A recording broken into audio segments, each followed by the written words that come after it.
You're listening to Everybody Pulls the Tarp, the go-to podcast for high performers. I'm Andrew Moses.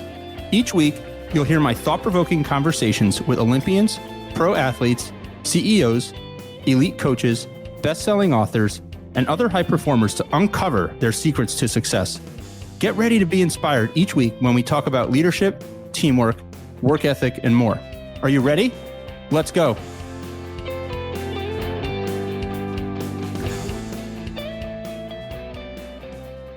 This week, my guest is former U.S. women's national team soccer star Leslie Osborne.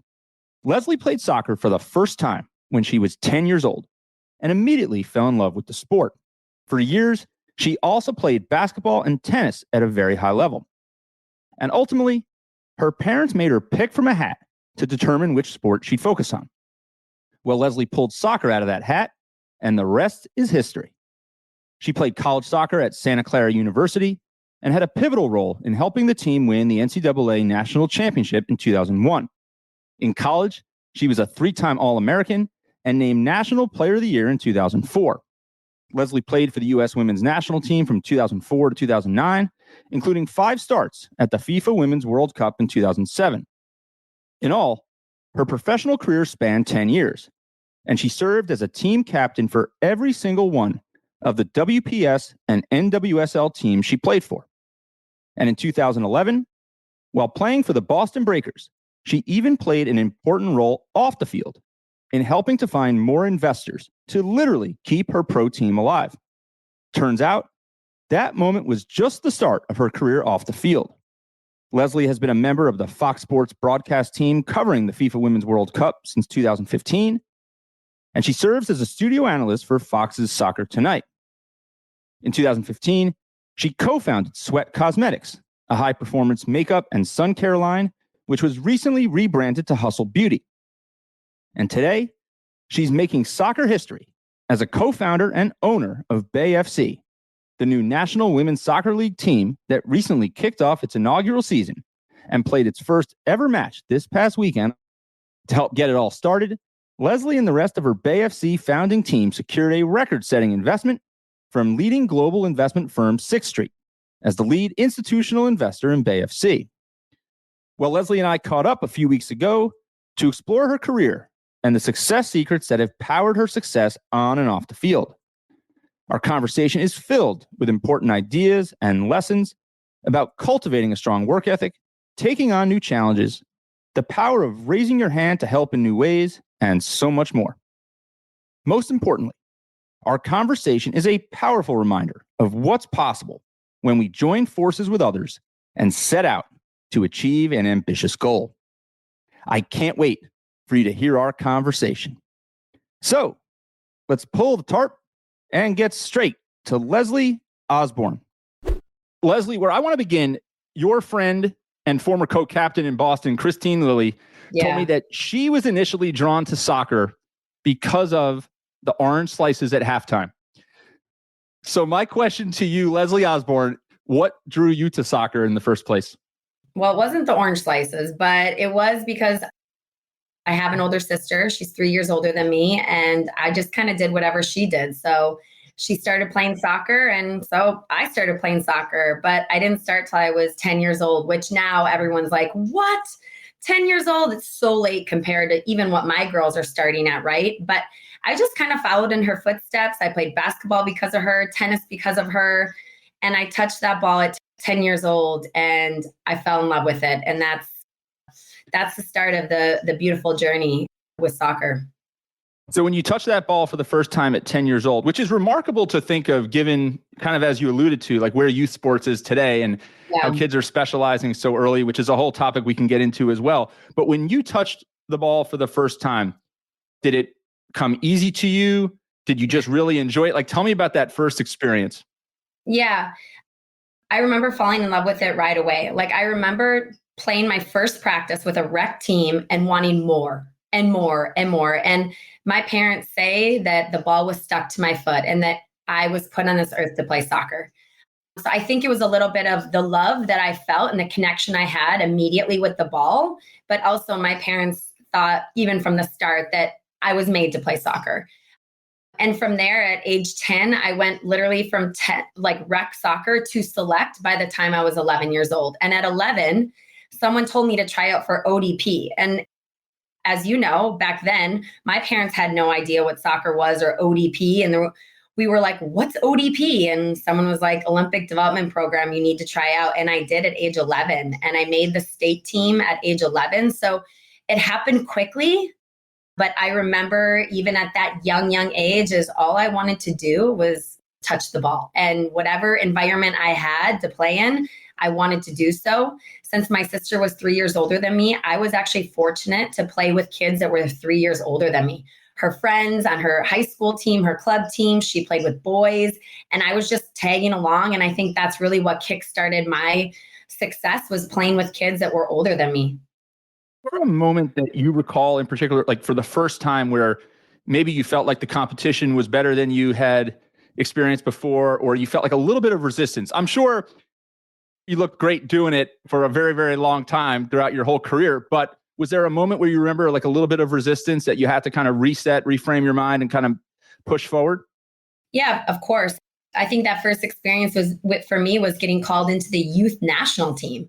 At 15 years old, you're now, you play for these regional teams and all of a sudden you make the youth national team. That's where I met Heather O'Reilly, Lindsay Tarpley, some of my best friends to this day.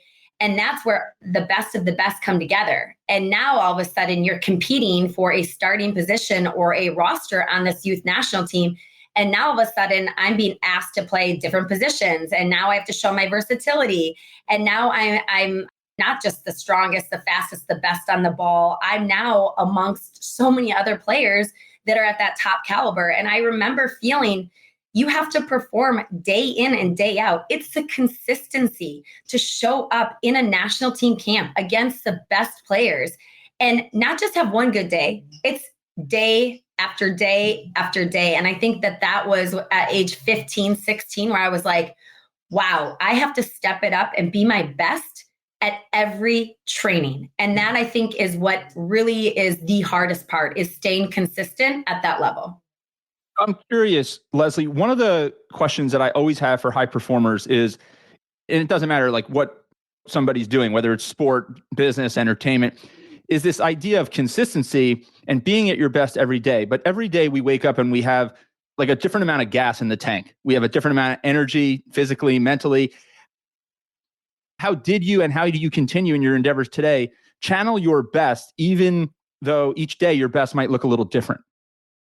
Yeah, I think it's evolved as I've gotten older with all the data and research and resources and also just learning your body. But at that age, all I knew is what I knew.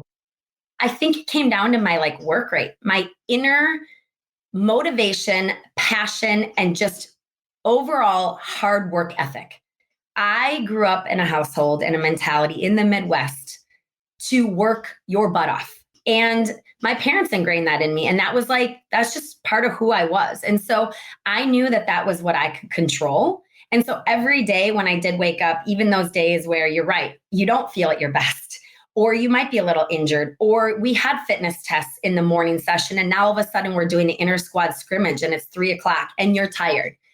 That ability inside, that inner drive to be able to give everything that you have, I really think for me personally, it came down to that. And that ability to just know that when things aren't going well or when I'm not performing at my best is my hard work and my work ethic.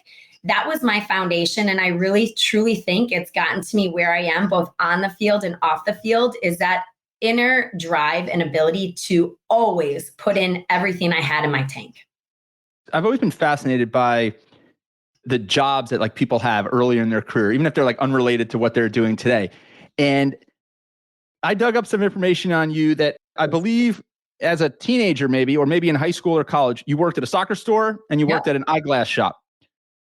Now, I am curious, Leslie, what do you remember about those experiences? Maybe this wasn't the case for you, but I'm always amazed at how those high school or college jobs kind of build foundational lessons that kind of supplement that work ethic that you just described that was instilled in you in your household by your parents. Talk about that for a minute. Yeah, I love that you found that. That's so awesome. Yeah, my parents, they knew how busy I was. I mean, I wasn't just playing soccer, mind you, at this time. I was still playing soccer, basketball, tennis, all the way until like my junior year in high school. So I was very busy. I was also representing the youth national teams. So I was leaving school, high school, to represent the U16 and U18 national teams. So I was missing school. So fortunately, my teachers, people were able to work with me so I could go to these camps for a week to two. So when you talk about a busy schedule, I had a very busy schedule. For my parents, that did not matter. Getting a job and having a job was not an option. It was expected of me. So working at a soccer shop was actually fun. It's called Steffen's Soccer Supply. I'm still close to the owners to this day in Milwaukee. I love them. When I look back, I'm so fortunate that my parents gave me that opportunity to have a job. The skill set that I learned, the hard work, having a commitment, showing up every day, and learning like life skills. That's what it taught me too. To be able to sell, like I'm selling stuff today, like that. I learned these skills when I was 15, 16 years old. Being in an eyeglass store, I had no business being in an eyeglass store, but I learned how to sell, to do admin, to be able to be professional at age 16 years old. So I look back and honestly, I'm just so grateful for my parents to instill that in me. And I also had to prioritize my time. I was in high school, I was playing multiple sports, and I had a job. The transition from high school to college was not that difficult for me because I was so busy in high school managing and prioritizing my time, my school, my sports, and a job that when I came out here to Santa Clara University, it was much more seamless because I was already so busy. I'm a huge believer, Leslie, that if you want a job done right, you find the busiest person that you can find and you ask them to help out, because there's just something about people who are able to balance a lot of different things that are either related or unrelated and still get the job done. It's just so impressive. And it's something that I think obviously you've carried throughout your whole life. You're involved in so many different things now. And that I think people who wear a lot of different hats and develop different skills at different times, it's really, really powerful. You talked about not only the time commitment and the time management aspect of a lot of different things on your plate, but you played all those different sports in high school: basketball, tennis, soccer. And I'm curious, against the backdrop of kind of how youth sports is kind of developed today, where there's so much ultra specialization at an early age, we talked about the fact that you didn't pick up a soccer ball until age 10. Yeah. What's your view as a parent? What's your view as an elite soccer player? What's your view on specialization and youth sports? And take me through your thoughts on that. Yeah, it's hard because now I'm a parent of two of my three girls play comp soccer and they're 5 and 6. So they're starting at a much younger age in a competitive landscape. So it's completely different. The whole ecosystem has changed so much. So for me, I'm so fortunate I played multiple sports. I think playing basketball and tennis actually helped me excel so much in soccer. I also think that helped me stay healthy and prevent from injuries. But I also look at Europe. These kids are grown, are literally born with a ball at their foot, and they're playing football their whole entire life. And look at them. Look at the success rate. They're playing football in school. They're playing football with their academies. So a lot of parents and coaches like to come to me and talk to me about this. And it's very hard to answer because the landscape has completely changed. Even in high school here, a lot of girls are encouraged to not play high school, to only play in ECNL or play with their academy for the boys. Playing soccer in high school was a life lesson for me, an experience for me. I absolutely loved playing for Catholic Memorial. But guess what? After high school practice, my parents drove me to boys' club practices. So I actually practiced back to back. So yes, I got to experience playing high school soccer and having that joy and winning state championships with my best friends. But I also had that determination and work ethic to go play with the boys after to make sure that I was continuing to excel. So it's honestly really hard. I was also an assistant athletic director at Santa Clara University, and I saw athletes come into college and they were tired, they were burnt out. So at the end of the day, I think it comes from the athlete. I always tell parents, if your children or child is asking you for more, I want to do more, mommy. I want to go to the next level, mommy. I want a trainer. I want to get better. If it's coming from them and their inner drive, then I say you go for it. But if it's being parent led, that's where I get a little cautious, because at the end of the day, I look back in my experience, and again, it's very, very different. But my parents said, I wanted it. I wanted more. I'm so fortunate, provided me the opportunity and the experience to be able to go get more. And I really do think if it's coming from the player perspective, let your child continue to move the bar and continue to get better. But I see a lot of issues when it's coming from the parent and not the child. And also, I do think playing other sports is a great thing. If your child wants to play other sports, I just think at some level and at some age, your kid is going to have to focus on one sport. My parents made me choose out of a hat. I literally picked out of basketball, soccer, and tennis out of a hat. And whatever sport I picked, which was soccer, that would be the sport that my parents would focus on, because they couldn't continue to drive me and my sister to all of these things. So I think at some point, naturally, it's going to come. The problem is a lot of club teams and now sports teams are putting pressure on these kids at a young age to pick. And that's where, it's unfortunate, because at the end of the day, I think it really should come from the child versus a coach or a club telling them that they have to do that.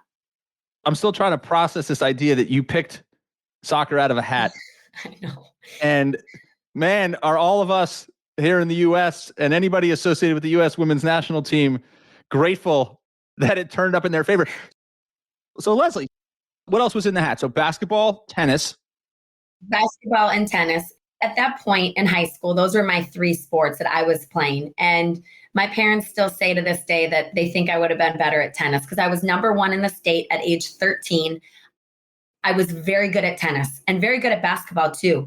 But tennis was an individual sport. And my parents told me that they had to literally push me out of our car because I was so nervous to play tennis every single time.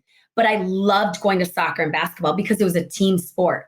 So when I chose soccer, still, if you literally would talk to my mom or dad, they would literally just say to this day, yeah, she might have been even better at tennis, because that was the trajectory I was on. Wow. In tennis too. I mean, I want to talk to your mom and dad. This is like an incredible moment in the history of U.S. sport. Okay, so I want to dig into this individual versus team and how they kind of had to, for tennis, push you out of the car. The nerves were different. What do you think it was about the team versus the individual sport that just alleviated the nerves for you? Yeah, I just loved playing and being part of a team. I remember that feeling, crossing that line on the soccer field or on the basketball court and being part of a team. There was something about it, having teammates, knowing that everyone had a responsibility and a role. And if everyone gave 100% in everything that they had, that we would have success. I gravitated towards that. I embraced it. Tennis, I literally remember, I can get that pit back in my stomach that I had as a little girl, knowing that it was just me versus someone else. And although I really think it helped me, because I remember taking penalty kicks a lot because I seemed to be that player, tennis helped me be able to step up to that penalty kick spot and be able to finish that. So I think individual sports help so much, and it really helped me be a better teammate and soccer player and athlete. But I know still to this day that I gravitated and wanted to be part of a team. I wanted to suffer and experience the highest of highs with people around me. Traveling the world, going through the highest of highs and lowest of lows together, I truly feel like you can do anything when you are your arms around each other. Still to this day, I look at my Bay FC founders, Allie, Danielle, and Brandy, we can do anything together. There's something so special and unique about knowing that you have each other and the responsibility and the role that you have to be able to all control what you can control and create something special. And celebrating together felt so much more amazing than by myself. I still remember that feeling. So beautifully said, Leslie. It's so beautifully said the way you put it there. And I think what's neat about all that you've accomplished is that there's no question that if you went out and started a business all by yourself, that you'd be extremely successful. But that you've chosen kind of, whether it was with Hustle Beauty, now with Bay FC, you've chosen to kind of continue to associate yourself kind of in a herd of people who are trying to accomplish a goal. Now, you talked about a little bit of the individual piece of soccer and penalty kicks, for example, something that you did a lot of. Now, I've interviewed skiers who ski individually, figure skaters, ice dancers, NFL field goal kickers, and I'm always fascinated by these kind of one-on-one moments. When you think about penalty kicks, take me through that. Like, what were some of the things that you would channel there? Like, what were some of the lessons from tennis that you took to that moment so that you could be locked in that moment? Yeah, I think it's all mental. It's mental visualization, preparation, and confidence. My hard work always correlated to success, even fitness tests, penalty kicks, things that only I could control. My work rate is that foundation. So if I work hard at something and I work on it over and over, that gives me the confidence, which gives me the mental ability and capacity to say that I can do anything. So I remember stepping up to the line to take penalty kicks going, it's up here. And I've done this before. And my confidence being that difference maker on beating the goalkeeper and knowing that if I have a good enough shot, no matter what, the goalkeeper is not going to get it. So I think it goes back to that mental preparation and that confidence and that ability to say, I can do it. And trust me, there have been a lot of times in my career where I question that mental ability. But when it comes down, when I look back at the hard work and the preparation that I've done to put into something, that's where I always seem to succeed, because that gives me that foundation that I believe that I always can fall back on and gives that little difference. Like, I can do that. Even starting a business, like no business background, but the ability to go, you know what, we can do this. Like that competitiveness and those attributes that you have as an athlete and that mental like ability to be like, well, we'll figure it out. A lot of that is what I've done. And I'm so fortunate for tennis and those individual sports, cross country and track I used to do. I used to run the hurdles.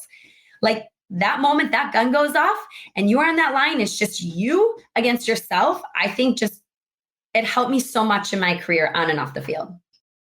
That is a great segue to off the field, because you don't just pitch in on the field, you pitch in off the field. Back in 2011, when you were playing for the Breakers, you played a huge role in helping to find more investors to essentially keep the team alive. And I'm curious, when you think back to that experience, what was that experience like?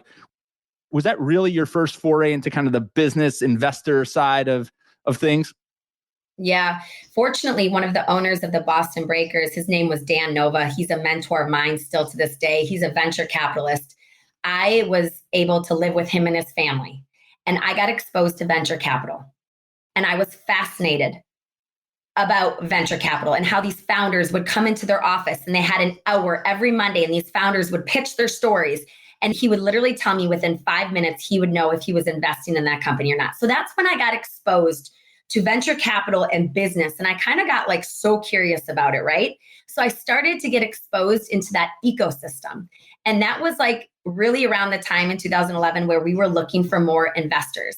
And when I went to our president at the time and said, I can help with this. And again, I had no background, I had no experience, but I was passionate, I was hardworking, I was starting to learn about the business landscape, and I felt that I knew enough about women's soccer and my experience to go around Boston to try to raise money for our team. And when you know that something's on the line, like I was willing to do anything, even knowing that I might not be great at it, but I was going to give it a try. And it turns out I was okay at it. I was passionate. I was able to sell our vision and our mission of the Boston Breakers and why we needed that capital in order to go on in 2012. And I look back at, where I am now, back to that experience. And I'm like, I'm so glad that I did that and got that experience. So cool how you stepped up and just felt compelled to pitch in and help out. What was their response? I mean, it's not every day that players just knock on the door and say, you know what, let me help get a few more investors to keep this team alive. Yeah, well, that's it. I don't think they had seen it before. And I don't think it was expected. Usually they are going to see the president or the board members do that. I was the captain at the time. Be able to say, hey, I'd like to sit down with you and talk to you about the Boston Breakers and what we're trying to do. And I'm raising capital to do X, Y, and Z. I mean, I think they were surprised and I think that they were excited. And I think that they felt even more invested in it and to have skin in the game to know that a player-led organization is going out trying to raise more money. we raised actually that money pretty easily. And we were fortunate enough to be able to play in 2012. And I think now, 10 to 12 years later, you're seeing how many athletes now are involved on the investing side of sports. So many. It's now actually pretty common for athletes to be owners or to have their own venture firms and be angel investors in so many companies. So I think I was just on the way beginning side of things. You were an early adopter. And I mean, to me, it's not a coincidence that athletes, and in particular high performing athletes, are also showing an interest and a lot of success in the venture capital space and in the, helping to build companies, not just because they've got resources and access to capital, but because I think a lot of the skills that you learn and develop that we've talked about, a lot of the skills we've already talked about, I think translate really well from sport to business. It's not surprising, but it's really cool that you were almost a pioneer in this shift for athletes into the business community. Now, I'm curious, in 2015, you co-found Sweat Cosmetics, which has since been rebranded to Hustle Beauty. I'm curious, when you think about the experience raising capital with the Breakers and then Hustle Beauty, are there like one or two experiences from those kind of parts of your life so far that you feel like you've really been able to tap into and use as an advantage as you build the Bay FC business here more recently? Yeah, I think when you are a professional athlete, you had this leverage and you had this opportunity to use your network. And there's so many people that I remember during my career along the way, they're like, we want to help you. Let us know if we can ever help you. To lean into that really and build your network and go to people and say, hey, can I ask you for 20 minutes of your time to have coffee with you and to learn and connect? Not to sit down with someone and just want something, but to really build your network and build your relationships. I think I look back in my career when I got hurt in 2008 in the Olympics, right before the Olympics. I didn't know if I'd ever play professional soccer again. And that gave me a 1.5 year window to say, if I can never play again, what would I do? What am I passionate about? What will get me out of bed like soccer has gotten me out of bed my entire life? And I look back to that time, and that's where I started to get experience and figure out what else I was passionate about. So with Sweat Cosmetics, now Hustle Beauty, with Bay FC, and even raising money with Boston Breakers, I started to get experience in the things that I always thought maybe I would be interested in. But when you're playing professional football, sometimes you're like this and you're like, I don't have time. I'm so busy, right? But that injury allowed me an opportunity to go get experience, to go see what else I was passionate about. And so when I look back at my post-retirement career, it is not a coincidence that I have started, and I'm a co-founder of 2 companies and do TV work along the side, and a mom to 3 girls, the most important thing. But those are opportunities for me that I got to dabble in while I was a professional athlete, while I got to lean into my network. I got to sit down with people and learn and grow and be vulnerable and say, hey, I don't know a lot in this space, but I want to learn and grow. And so when I did retire, I had a seamless transition because I put in the work to figure out what I wanted to do post my playing career. And so it's something I'm very passionate about, and something I want to work with our Bay FC players about is use your opportunity and your network and your experience as a professional athlete. You have an amazing ecosystem around you. Use it. You have all these people wanting to help you. You have the connections of all these amazing investors. And here in the Bay Area, we have this incredible ecosystem. Use it. Try to make more money, monetize your brand, get internships, try to figure out what else you want to do, but then play soccer. So at any moment in your career, when it is done, because we can't all end on our own terms. So when you do end your career, that next phase and transition will be more seamless. And that's what I really feel like has helped me co-found these companies, and especially like help with Bay FC and what I'm most passionate about. What do you think, Leslie, would have happened if you hadn't had those 18 months? I think I would have played in the Olympics, probably 2008, and probably played in 2012. I don't know what would have happened after that, but I do know one thing. I would have probably retired and not known anywhere where to go from there. I think when you're on the US team and you're playing at the highest level and you are competing against the best of the best, it is so common to have that narrow tunnel vision. To go, if I'm focusing on anything else outside of soccer, it's a distraction, right? And I think I would have retired and gone, oh shit, what's next? well, it's got to be coaching. It's got to be in something in soccer because that's all I know. Right. And that's not a bad thing. But sometimes athletes retire and realize coaching's not for me. And so I look back, and as difficult as 2008 and 2009 were for me, because they were very dark times, I am so grateful for that experience and having the mentors around me to help me figure out during that 18-month period what I would do while I could continue to play soccer and also set me up for post career success. And that's truly what I'm most grateful for and what I'm trying to help players understand while they're at the top of their peak performance levels. It is such a powerful message, Leslie, that everyone listening, no matter what they do, no matter what they're dreaming of doing, can take something away from.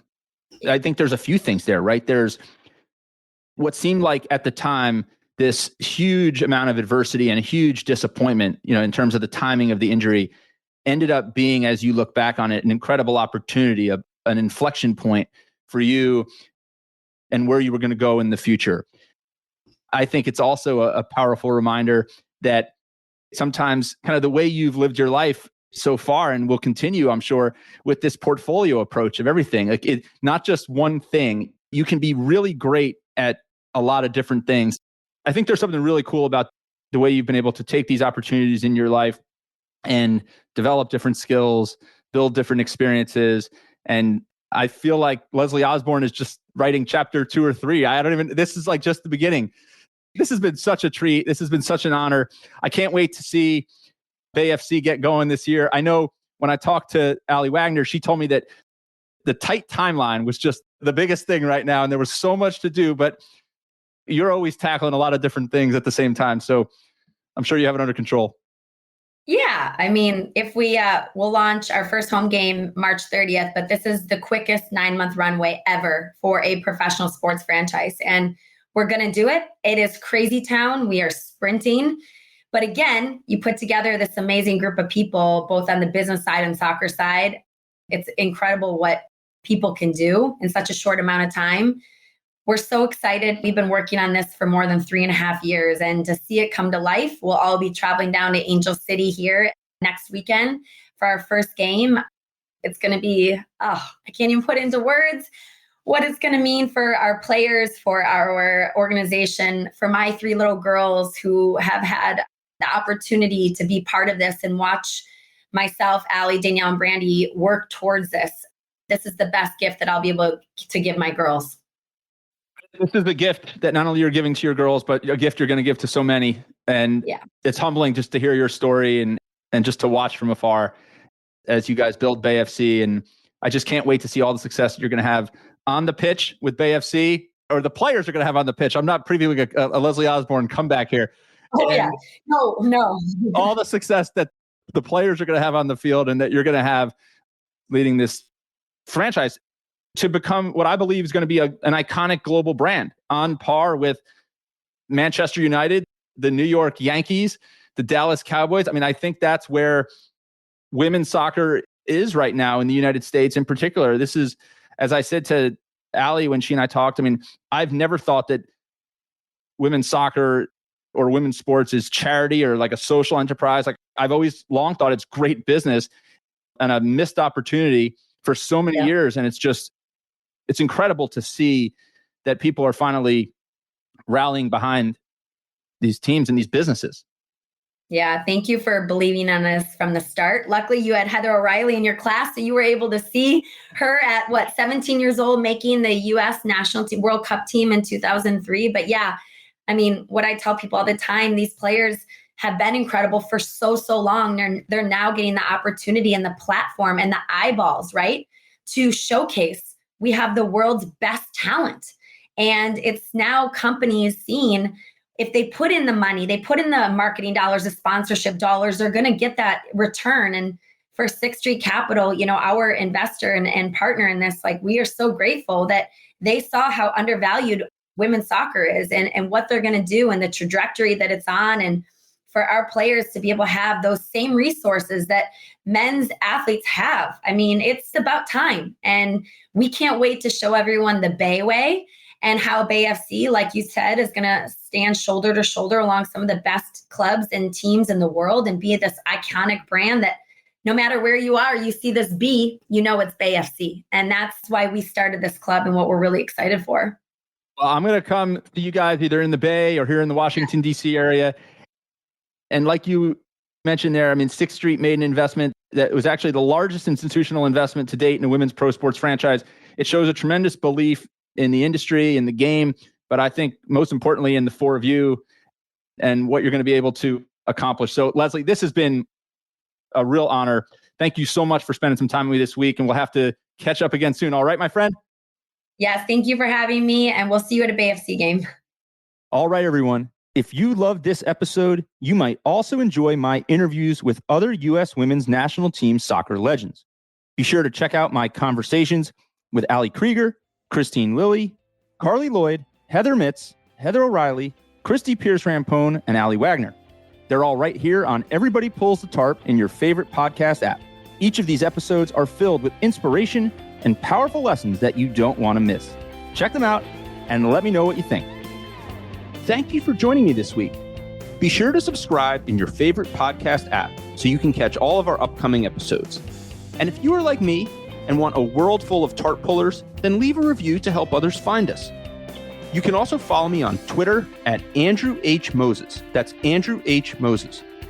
And be sure to sign up for my email newsletter at everybodypullsthetarp.com/newsletter. I'll share tips and insights to help you achieve maximum success and happiness. Today is a great day to pull the tarp. I am rooting for you. See you next time.